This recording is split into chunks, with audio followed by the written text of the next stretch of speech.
কবিতার নাম হামাগুড়ি, কবি শঙ্খ ঘোষ। ঘুমটা ভেঙে গেল হঠাৎ। বাইরে কি ঝড় হচ্ছে?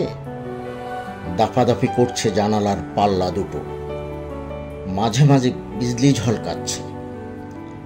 ফের শুয়ে পড়তে গিয়ে সেই বিদ্যুতের ছটফটায় আলোয় মনে হলো ঘরের মধ্যে যেন হামা দিচ্ছে কেউ।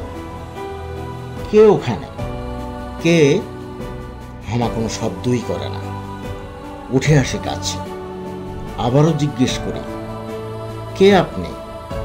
কি চান?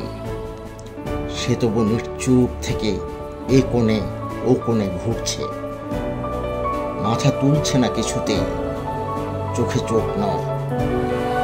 কিছু কি খুঁজছেন আপনি? শুনতে পাচ্ছি, খুঁজছি ঠিকই, খুঁজতে তো হবেই, পেলেই বেরিয়ে যাব নিজে নিজে হেঁটে। কি খুঁজছেন? মিহিসরে বললেন তিনি। মেরুদণ্ডখানা।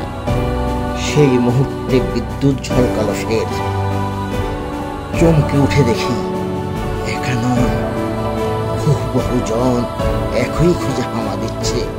এ কোণে ও কোণে ঘর জুড়ে, এ কোণে ও কোণে ঘর জুড়ে।